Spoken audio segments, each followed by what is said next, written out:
Hola arduineros y arduineras, espero que estén y que se la hayan pasado muy bien. Los saludo y les doy la bienvenida a este primer video del año, el cual corresponde a un capítulo más del curso profesional para aprender Arduino, en el cual les mostraré cómo evitar o más bien cómo corregir los falsos cambios de estados en las entradas digitales, no nomás de Arduino, sino de todos los microcontroladores en general, ya que es un problema muy común en nuestros proyectos, por lo que si te interesa saber la técnica que utilizo para todo esto, quédate hasta el final de este video, así que vamos a darle.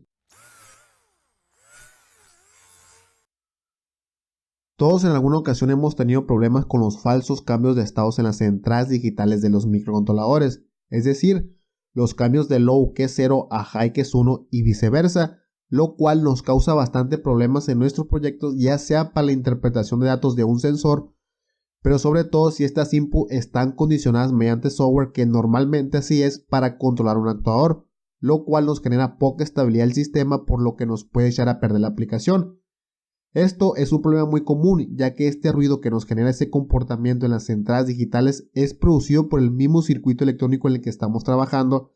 y esto no solo pasa con Arduino, sino en todos aquellos sistemas electrónicos en los que haya procesamiento de señales digitales. La técnica que yo utilizo y les recomiendo para solucionar este problema en sus proyectos con Arduino y cualquier otro microcontrolador es la siguiente.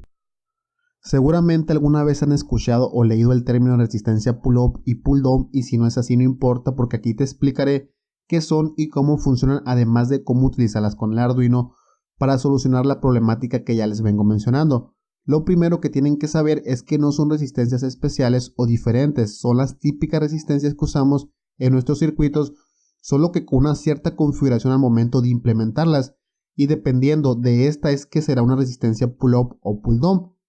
Estas nos sirven para establecer un estado lógico en una entrada de un circuito lógico, o en este caso en un pin del Arduino, cuando éste se encuentra en reposo, por lo que la resistencia pull-up establece un estado high, es decir, un 1 lógico, y la resistencia pull-down establece un estado low que equivale a un 0 lógico,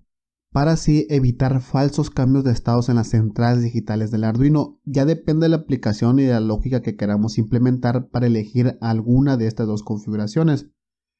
Estas resistencias normalmente deben de ser de 10 kiloohmios, pero también pueden funcionar con 4.7 kiloohmios. Las tarjetas de Arduino traen integradas en algunas de las entradas digitales este tipo de resistencias que se activan mediante software, pero les recomiendo que usen externas como les mostraré aquí, ya que dependiendo del modelo y el pin del Arduino es que podremos acceder o no a esta funcionalidad, además de que con las externas el comportamiento es más estable.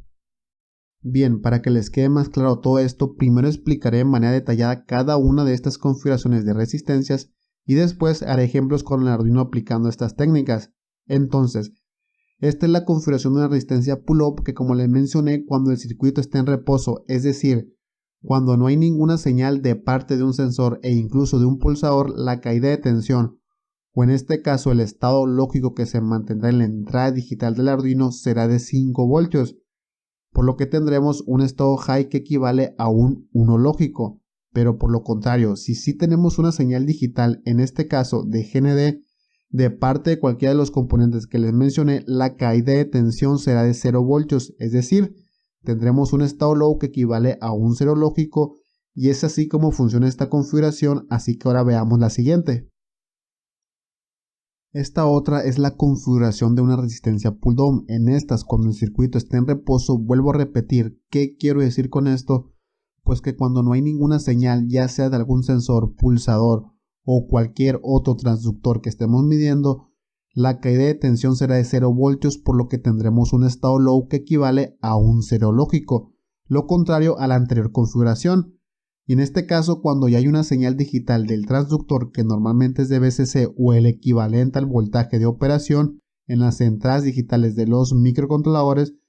la caída de tensión será de ese voltaje, que en este caso que estamos trabajando con Arduino será de 5 voltios, por lo que tendremos un estado high que equivale a un 1 lógico. Y es así como funciona esta otra configuración. Pero como de la teoría a la práctica hay una gran distancia, haré un ejemplo donde aplicaré todo esto, así que acompáñenme. Ok, en esta ocasión me enfocaré en explicar más el hardware, que es en lo que está enfocado el tema, además de que el código que utilizaré es muy sencillo pero suficiente para aplicar y comprobar el funcionamiento de estas resistencias, ya que solo habilitaré 2 entradas digitales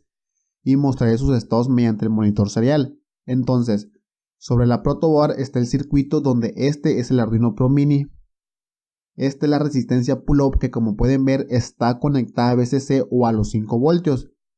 para posteriormente conectarse con la entrada digital número 3, por lo que el estado lógico que tendrá en este pin por default, o más bien cuando el circuito esté en reposo, será high, es decir, 1. Esta es la resistencia pull-down, en donde pueden observar que esta está conectada a GND o 0 voltios para seguidamente conectarse a la entrada digital número 2, así que el estado que tendrá en este pin cuando el circuito se encuentre en reposo será low, que equivale a un 0 lógico. Y estos son los sensores que utilizaré para cambiar estos estados, que como ven es un sensor PIR para detectar movimiento, y este es un sensor o interruptor magnético que se puede utilizar para detectar la abertura ya sea de una puerta o de una ventana. Entonces el sensor PIR lo conectaré al pin 2, que es donde está la resistencia pull down, ya que como estos sensores al detectar movimiento tienen una señal de salida de 5 voltios, por lo que esta es la configuración ideal, o más bien la que debemos utilizar en estos casos para asegurarnos de que cuando el sensor no haya detectado movimiento, el estado del pin 2 sea low o 0 y que cambie a high, que es un 1 lógico, solamente cuando el sensor así lo determine y no por ruido. En cambio, el sensor de contacto magnético, que funciona como interruptor, se puede utilizar con los dos tipos de configuración de resistencias, ya que por su funcionamiento podemos controlar qué señal es la que queremos leer cuando éste se active o desactive. Pero en esta ocasión yo lo utilizaré con la configuración pull-up para poner en práctica las dos, por lo que una de las conexiones del sensor irá a GND o 0 voltios y la otra la conectaré al pin 3 junto con la resistencia. Entonces, cuando los contactos magnéticos estén juntos, que sería lo mismo mantener un interruptor presionado, la señal fluirá. En este caso, como ya les mencioné, será de GND o 0 voltios, por lo que el estado lógico que tendré en este pin será low o 0. Y cuando estos se separen, se abrirá el circuito, así que la señal ya no fluirá, por lo que el estado lógico del pin cambiará a high o 1 solamente cuando pase esto y no por ruido. Ahora sí, ya bien explicado todo esto, cargaré este código y abriré el monitor serial para que observen el comportamiento.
Y bien, como pueden observar, el comportamiento de las entradas digitales del Arduino que estoy utilizando son muy estables, por lo que de esta manera es como pueden corregir esos falsos cambios de estados que son muy comunes y que a la mayoría nos han dado problemas. Basta con desconectar esta resistencia de los pines y observar un tiempo el estado de los mismos para comprobar esto que les estoy diciendo. Yo no lo hago porque se extendería mucho este video, pero ustedes lo pueden hacer y notarán esos cambios que les menciono. Ok, arduineros y arduineras, sería todo este video, que como siempre espero que les haya gustado, pero sobre todo que les aporte y les sirva para sus proyectos. Si es así, les pido que se suscriban para que nuestra comunidad siga creciendo y no se les olvide activar la campanita de las notificaciones para que sean los primeros en recibir los siguientes capítulos. Hasta la próxima.